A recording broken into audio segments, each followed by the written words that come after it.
Assalamualaikum warahmatullahi wabarakatuh. Hai anak-anak, apa kabarnya kalian pada hari ini? Ibu harap kalian dalam keadaan sehat dan semangat dalam melaksanakan kegiatan pembelajaran daring pada hari ini.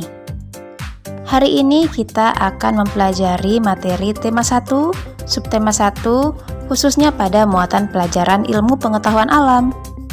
Adapun kompetensi dasar pada materi hari ini yaitu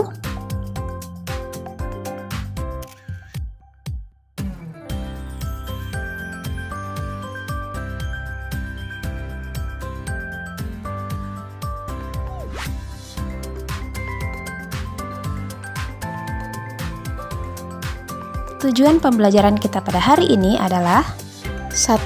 Melalui tayangan video, siswa mampu memahami perkembangbiakan tumbuhan secara generatif. Dan yang kedua, melalui tayangan video, siswa mampu memahami perkembangbiakan tumbuhan secara vegetatif. Mari kita belajar. Amatilah gambar berikut ini. Apa sajakah yang kalian lihat pada gambar ini? Ada seorang ibu petani yang sedang memanen wortel, ada Pak Tani yang sedang memberi pupuk pada tanamannya, ada dua anak yang sedang berlari-larian, ada beberapa hewan yang sedang makan, serta terlihat banyak tumbuhan yang ada pada gambar ini. Dari pengamatan gambar ini, kita mendapatkan informasi bahwa hewan dan manusia memperoleh manfaat dari tumbuhan. Manfaat tumbuhan yang diperoleh manusia diantaranya sebagai sumber energi bagi manusia, sumber vitamin untuk menjaga kesehatan tubuh, sumber oksigen untuk bernafas, sebagai pengikat air tanah, dan peneduh serta memperindah kehidupan di bumi. Sementara manfaat tumbuhan bagi hewan yaitu sebagai sumber energi. Tumbuhan merupakan sumber bagi kehidupan manusia dan hewan. Tumbuhan adalah produsen penghasil cadangan makanan dan sumber oksigen untuk bernapas dan melindungi bumi dari sengatan sinar matahari. Berbagai hal yang akan terjadi jika tidak ada tumbuhan adalah manusia dan hewan tidak memiliki sumber makanan dan bumi akan gersang sehingga kehidupan akan berakhir. Oleh karena itu, sebaiknya kita merawat tumbuhan kita dengan baik ya. Agar dapat terus lestari, tumbuhan melakukan perkembangbiakan. Ada perkembangbiakan secara generatif dan ada juga tumbuhan yang melakukan perkembangbiakan secara vegetatif. Untuk lebih jelasnya, mari kita simak penjelasan berikut ini. Proses perkembangbiakan tumbuhan umumnya terjadi pada bagian bunga. Perhatikanlah gambar bagian-bagian bunga lengkap berikut ini.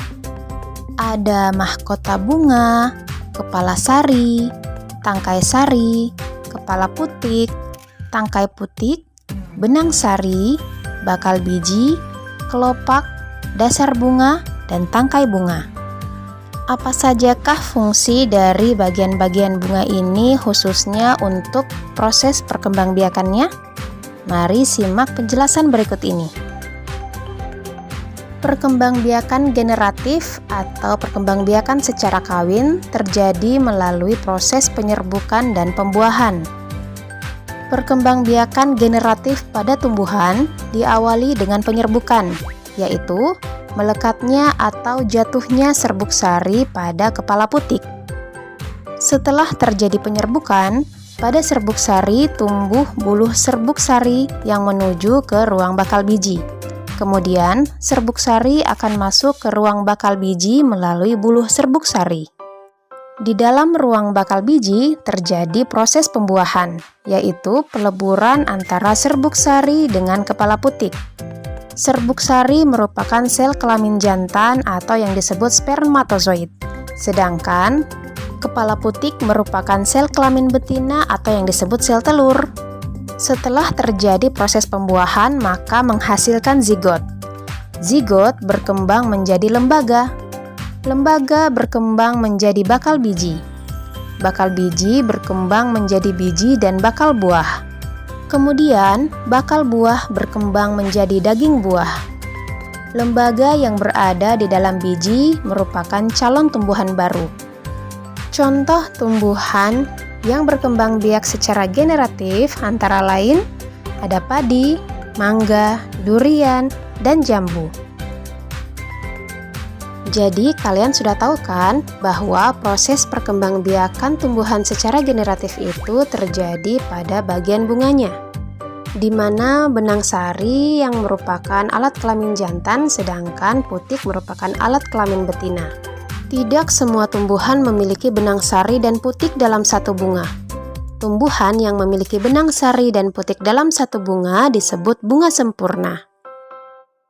Karena tidak semua tumbuhan memiliki bunga sempurna, maka ada beberapa proses penyerbukan yang dilakukan oleh tumbuhan agar tumbuhan tersebut tetap dapat berkembang biak secara generatif.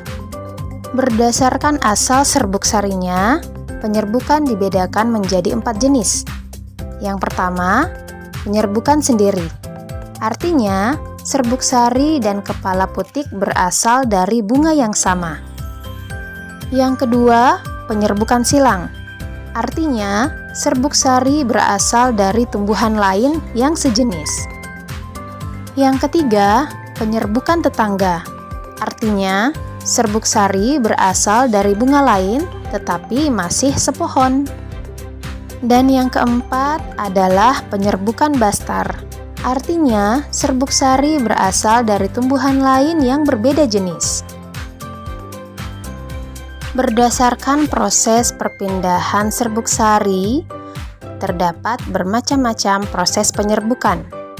Yang pertama, kleistogami, yaitu penyerbukan oleh tumbuhan itu sendiri tanpa perantara.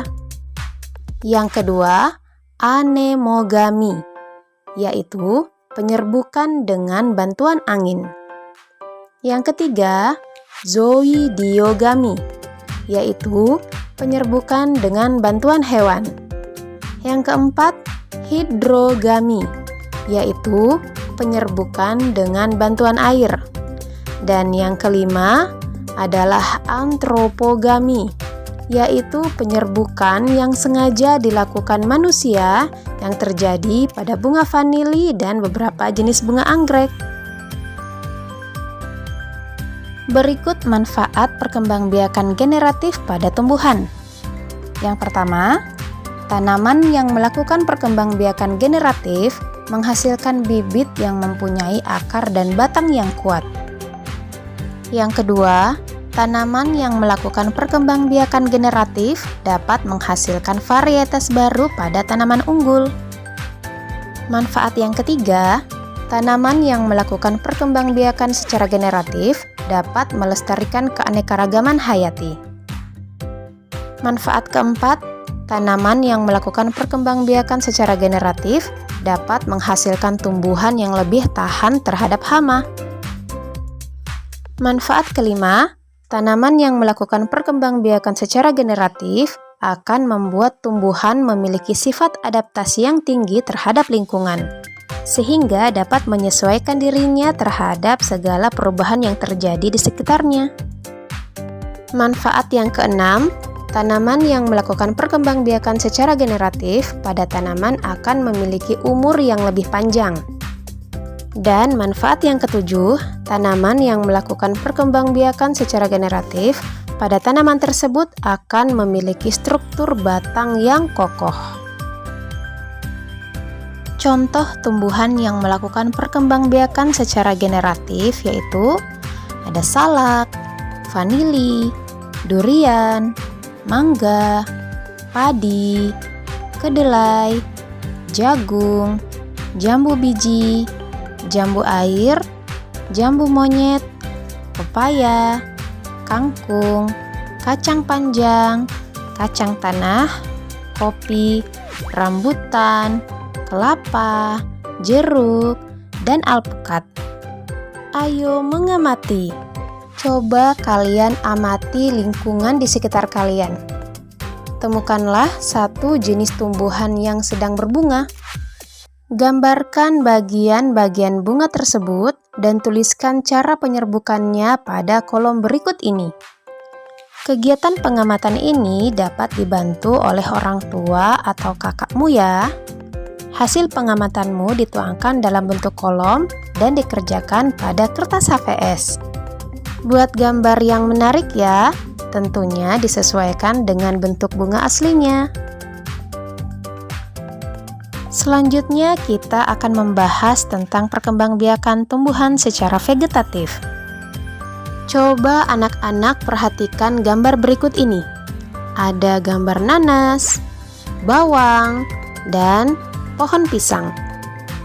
Tumbuhan nanas berkembang biak dengan cara vegetatif. Pembibitan tunas dapat dilakukan untuk mengembangbiakannya. Bawang merah memiliki bentuk berlapis yang di tengahnya akan tumbuh tunas. Umbi lapis terdiri atas daun yang tumbuh melapisi batang dan membengkak di dalam tanah. Pohon pisang berkembang biak dengan cara membentuk anak pisangan pohon yang disebut tunas. Beberapa tumbuhan tersebut berkembang biak dengan cara vegetatif. Tahukah kamu apakah yang dimaksud dengan perkembangbiakan secara vegetatif? Perkembangbiakan secara vegetatif adalah cara berkembang biak suatu makhluk hidup yang terjadi tanpa melalui perkawinan. Makhluk hidup baru tumbuhan berasal dari induknya. Ada beberapa macam perkembangbiakan tumbuhan secara vegetatif. Ada yang vegetatif alami, ada pula vegetatif buatan. Untuk lebih jelasnya, mari simak penjelasan berikut ini. Perkembangbiakan vegetatif alami. Perkembangbiakan vegetatif alami adalah perkembangbiakan secara tidak kawin pada tumbuhan yang terjadi dengan sendirinya. Tumbuhan yang berkembang biak secara vegetatif alami dilakukan dengan menggunakan bagian dari tumbuhan itu sendiri. Contohnya dengan spora, tunas, akar tinggal, umbi lapis, umbi batang, dan geragih. Spora. Spora merupakan sel-sel yang terbungkus oleh lapisan tipis sebagai pelindung. Spora dikenal sebagai alat persebaran biji pada tumbuhan berpembuluh. Contoh tumbuhan yang berkembang biak dengan cara spora yaitu lumut, paku, dan suplir. Tunas. Tunas merupakan bagian tanaman yang tumbuh dalam tanah di sekitar induk. Tunas muda akan tumbuh menjadi tumbuhan baru dan tumbuh di sekitar induknya, sehingga terbentuklah rumpun. Tunas tidak bergantung pada induknya, meski induknya ditebang, tunas akan tetap tumbuh. Contoh tumbuhan yang berkembang biak dengan cara tunas yaitu pisang, bambu, dan tebu. Rizoma. Rizoma atau akar tinggal merupakan batang tumbuh mendatar dan terletak di bawah permukaan tanah. Rizoma berbentuk mirip akar, tapi berbuku-buku seperti batang dan pada ujungnya terdapat kuncup. Tunas tumbuhan baru akan tumbuh pada setiap buku akar tinggal tersebut. Contoh tanaman yang berkembang biak dengan cara rizoma adalah jahe, kunyit, kencur, dan lengkuas. Umbi lapis. Umbi lapis adalah umbi yang berlapis-lapis. Di bagian pangkal terdapat cakram sebagai batang dan siung sebagai tunas yang dapat tumbuh menjadi bakal individu. Contoh tumbuhan yang perkembangbiakannya dengan cara umbi lapis adalah bawang merah, bawang putih, dan bakung. Umbi batang. Umbi batang merupakan batang yang tumbuh di dalam tanah. Ujungnya menggembung menjadi umbi. Bagian itu merupakan tempat menyimpan cadangan makanan, terutama zat tepung. Contohnya adalah kentang, umbi jalar, atau bengkoang. Umbi akar. Umbi akar merupakan umbi yang terbentuk dari modifikasi akar. Akar yang membesar hasil modifikasi tersebut berisi cadangan makanan. Umbi akar dapat terbentuk dari akar tunggang maupun akar cabang. Apabila umbi akar ditanam bersama pangkal batangnya, maka pada pangkal batang tersebut akan tumbuh tunas. Tunas inilah yang merupakan tumbuhan baru. Contoh tumbuhan yang berkembang biak dengan cara umbi akar adalah wortel dan singkong. Geragih. Geragih atau stolon merupakan batang yang tumbuh secara mendatar di bagian permukaan tanah. Pada bagian tumbuhan yang menyentuh tanah akan tumbuh akar. Contoh perkembangbiakan dengan cara geragih adalah stroberi, arbei, atau rumput teki. Selanjutnya kita akan membahas tentang vegetatif buatan. Vegetatif buatan merupakan salah satu metode perkembangan vegetatif pada tumbuhan. Metode ini dilakukan untuk menghasilkan individu baru yang sifatnya sesuai dengan induknya. Vegetatif buatan adalah perkembangbiakan tanaman yang melibatkan campur tangan manusia. Dengan kata lain, metode ini adalah perkembangbiakan secara aseksual atau tanpa peleburan antara sel kelamin jantan dan betina. Metode vegetatif buatan memiliki sejumlah keuntungan untuk tanaman. Di antaranya, menghasilkan tumbuhan yang sifatnya persis dengan tanaman induknya. 2. Dapat memperoleh sifat unggulan pada tumbuhan. Yang ketiga, tumbuhan lebih cepat berbuah dibandingkan yang dilakukan secara generatif alami. Dan dapat menghasilkan tumbuhan yang lebih kuat dan banyak buahnya. 4 alasan itulah yang menyebabkan banyak petani melakukan perkembangbiakan tumbuhannya secara vegetatif buatan. Terdapat beberapa contoh perkembangbiakan tumbuhan secara vegetatif buatan, diantaranya adalah okulasi. Okulasi adalah salah satu perkembangbiakan vegetatif buatan yang dilakukan dengan cara menempelkan mata tunas pada batang tanaman sejenis yang akan dijadikan sebagai induk. Tumbuhan yang akan ditempeli adalah tumbuhan yang memiliki struktur yang kuat. Okulasi ini bertujuan untuk menggabungkan dua tumbuhan yang berbeda sifatnya, sehingga dihasilkan tumbuhan yang mempunyai dua jenis buah atau bunga yang berbeda. Contohnya yaitu okulasi pada pohon karet akan menghasilkan dua jenis atau lebih yang berbeda. Pada tanaman buah mangga, batang bawah akan memiliki perekatan kuat dan dalam serta tahan terhadap penyakit akar. Batang atas berbuah banyak dan besar serta rasanya manis. Dengan okulasi batang atas ke batang bawah, maka akan diperoleh sebuah pohon mangga yang perakarannya kuat dan tahan terhadap berbagai penyakit sekaligus berbuah lebat dan manis. Selain itu, okulasi juga dapat mempercepat tanaman berbuah sebab batang atas sudah melewati masa mudanya. Perhatikan gambar berikut ini. Gambar ini adalah langkah-langkah melakukan okulasi pada tumbuhan.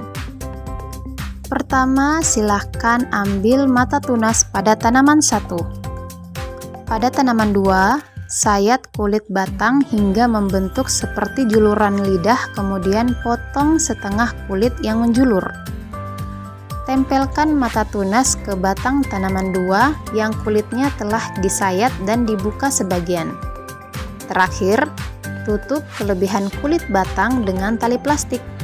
Ikat dengan kencang sambungan mata tunas dan batang. Kemudian, apabila berhasil, maka tunas akan berwarna hijau, tumbuh dan menyatu dengan batang utama tersebut. Cara yang kedua adalah stek. Stek ialah cara perkembangbiakan vegetatif buatan dengan melakukan pemotongan di bagian tumbuhan lalu menanamnya langsung ke tanah.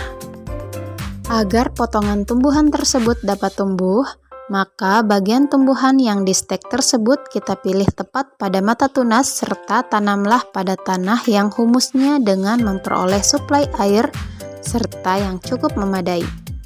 Contoh tanaman yang biasa di stek adalah tumbuhan mawar dan singkong. Perhatikan gambar berikut ini. Gambar tersebut adalah langkah-langkah melakukan stek pada batang. Pertama, potonglah di bagian batang maupun dahan yang ingin kalian jadikan tanaman baru.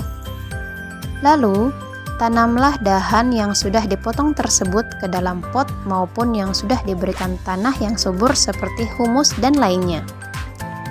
Secara bertahap, sirami tanaman dan jangan biarkan terlalu banyak air, yaitu hanya 1 kali saja di waktu pagi hari. Terakhir, tempatkan tanaman yang baru tersebut di tempat yang tidak terlalu mendapatkan paparan sinar matahari. Kelebihan dengan cara stek ini dapat mempercepat menghasilkan tumbuhan baru, sementara kelemahannya yaitu kemungkinan untuk gagal maupun tumbuhan mati cukup besar. Mencangkok. Mencangkok adalah cara perkembangbiakan dengan melakukan pengupasan pada kulit batang dan membungkusnya menggunakan tanah supaya di dalam bagian batang tersebut dapat tumbuh akar. Agar mendapatkan hasil, maka tumbuhan yang akan dilakukan pencangkokan tersebut harus mempunyai batang kayu, misalnya seperti mangga, nangka, dan rambutan. Tidak dapat dilakukan pada pohon bambu ataupun pada pisang, serta pohon jenis lainnya. Perhatikan gambar berikut ini. Gambar ini adalah langkah-langkah melakukan cangkok. Pertama, kita pilih dahan yang akan kita cangkok, kemudian kita kupas dahannya sepanjang 15 hingga 20 cm hingga terlihat di bagian putihnya dengan menyeluruh. Secukupnya berikan dahan yang telah dikupas tersebut dengan lapisan tanah yang berhumus. Dahan yang sudah terlapisi dengan tanah yang berhumus tadi kemudian dibungkus menggunakan plastik maupun sabut kelapa agar tanah tidak terlepas pada dahan. Apabila sudah 10 hingga 20 hari, daun dari dahan tadi tidak layu serta nampak tumbuh akar yang cukup, maka dahan tadi sudah dapat kita potong. Kemudian baru kita tanam dahan tadi pada pot maupun di tanah langsung. Kelebihan dari adanya perkembangbiakan dengan melalui cangkok ini adalah kemampuan untuk berbuahnya dapat lebih cepat dan mempunyai sifat yang sama dengan induk tumbuhan utama. Sementara itu, kekurangannya adalah akar tanaman menjadi kurang kuat serta umurnya jauh lebih pendek daripada umumnya. Merunduk. Merunduk merupakan salah satu bentuk perkembangbiakan vegetatif buatan pada tumbuhan bercabang panjang dengan cara merundukkannya ke tanah, agar batang tanaman yang merunduk tersebut dapat tumbuh akar dan berkembang biak. Dari ruas-ruas batang tanaman tersebut akan tumbuh akar dan menjadi tanaman yang baru. Syarat tumbuhan yang dapat dilakukan perkembangbiakan dengan cara merunduk yaitu tumbuhan atau tanaman yang memiliki batang lentur, panjang, tidak mudah patah, serta cabang batangnya tumbuh di dekat tanah. Contoh tumbuhan ini adalah anggur, stroberi, dan lainnya. Perhatikan gambar berikut ini. Gambar ini adalah cara merundukkan tanaman. Pilih terlebih dahulu bagian batang yang cukup tua dan lentur, kemudian kita kerat sedikit bagian batang tersebut. Rundukkan dan benamkan bagian batang yang telah dikerat tersebut ke dalam tanah, lalu siram dengan teratur. Setelah tumbuh akar, kemudian pisahkan batang tersebut untuk ditanam sebagai tanaman yang baru. Menyambung. Menyambung adalah cara perkembangbiakan vegetatif buatan pada tanaman dengan cara menggabungkan dua batang tanaman yang sama atau sejenis. Tujuan dari penyambungan tersebut adalah untuk menghasilkan karakteristik atau sifat-sifat yang unggul pada kedua jenis tanaman tersebut. Perhatikan gambar berikut ini. Gambar ini adalah proses penyambungan batang tumbuhan. Pertama, belah bagian tengah batang bawah. Potong pucuk pada atas batang atas membentuk baji. Pucuk bagian atas kemudian disambungkan dengan batang bawah. Ikat dengan tali plastik seerat mungkin, sehingga pada sambungan tersebut menjadi kokoh.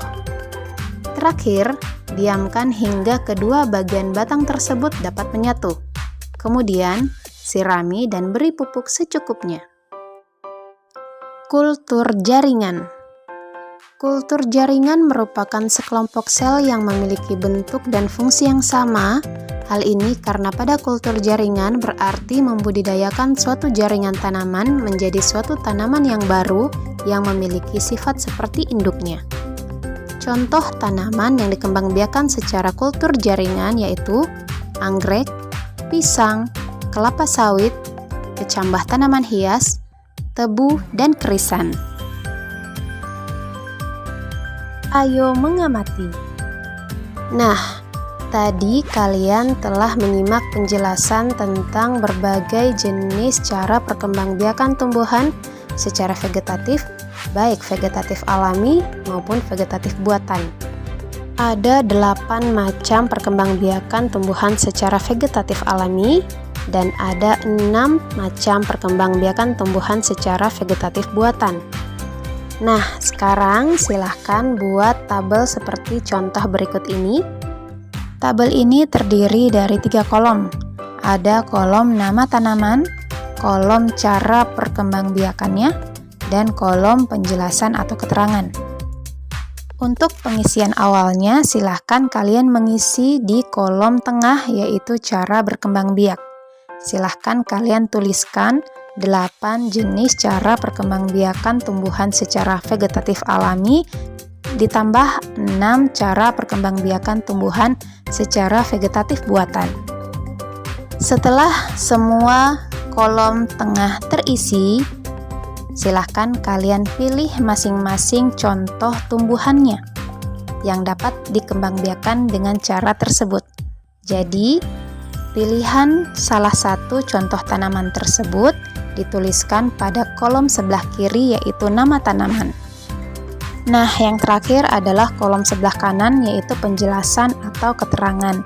Jadi silahkan kalian berikan penjelasan singkat tentang cara perkembangbiakan tunas sesuai dengan nama tanaman yang sudah kalian pilih.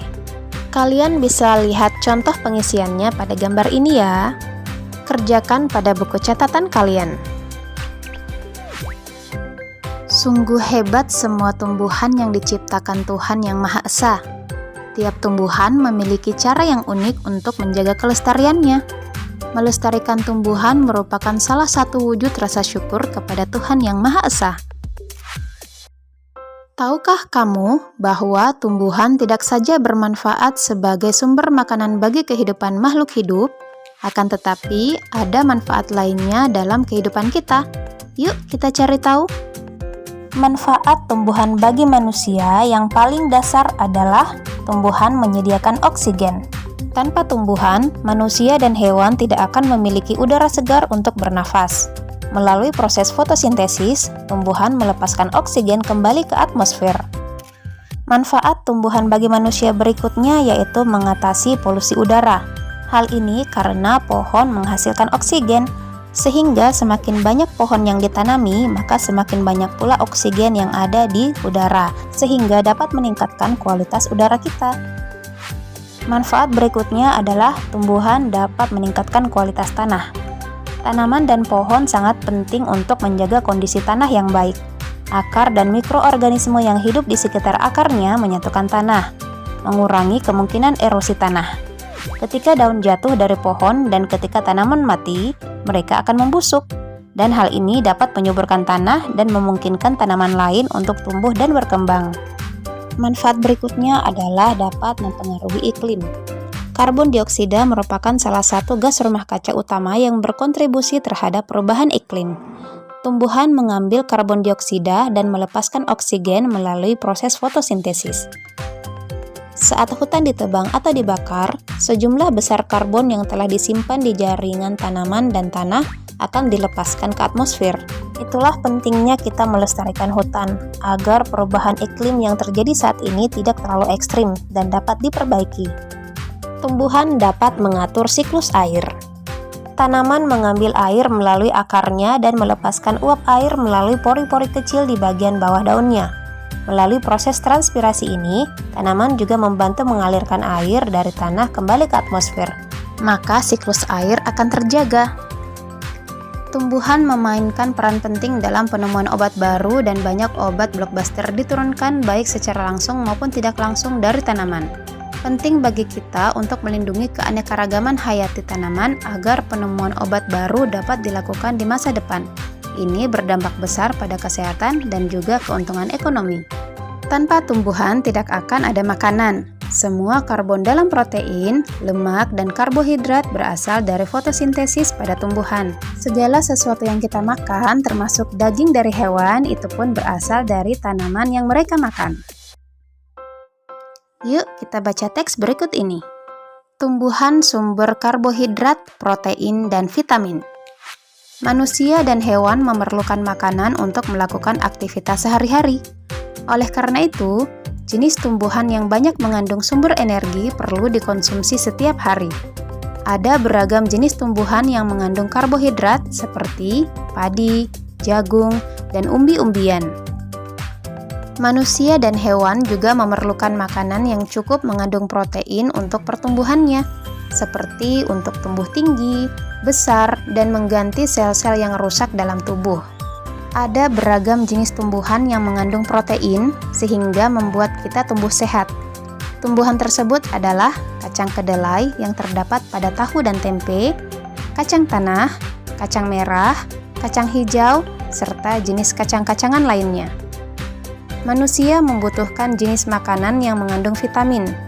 Vitamin diperlukan untuk menjaga kesehatan dan melindungi tubuh kita dari serangan berbagai penyakit. Ada beragam jenis tumbuhan yang mengandung vitamin untuk menjaga tubuh kita agar selalu sehat, yaitu sayuran dan buah-buahan. Sayuran dan buah-buahan tersebut meliputi bayam, kangkung, kacang panjang, terong, buncis, tomat, pepaya, mangga, apel, jeruk, dan banyak lagi. Sekarang kalian sudah tahu kan ada banyak manfaat tumbuhan bagi manusia. Jadi mari kita lestarikan tumbuhan. Baiklah anak-anak, kalian telah menyimak penjelasan tentang perkembangbiakan tumbuhan secara generatif, vegetatif, serta manfaat tumbuhan bagi makhluk hidup lainnya.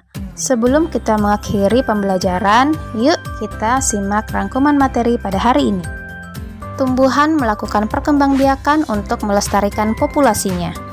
Ada dua proses perkembangbiakan tumbuhan, yaitu secara generatif dan vegetatif. Perkembangbiakan secara generatif dilakukan secara kawin melalui proses penyerbukan.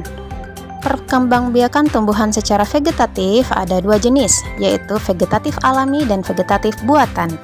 Terdapat banyak manfaat tumbuhan, baik untuk manusia, hewan, maupun lingkungan sekitar.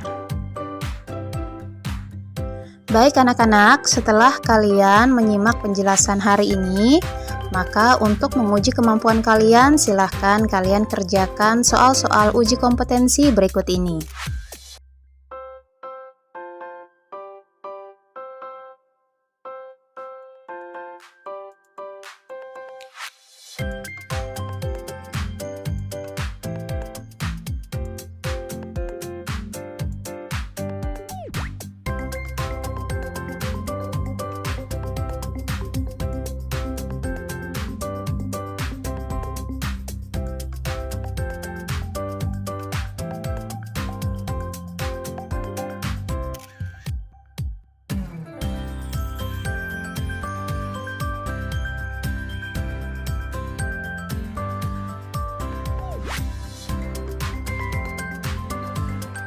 Sekian materi pelajaran pada hari ini, semoga kalian dapat memahami materinya dan dapat mengerjakan soal-soalnya dengan benar. Terima kasih. Assalamualaikum warahmatullahi wabarakatuh.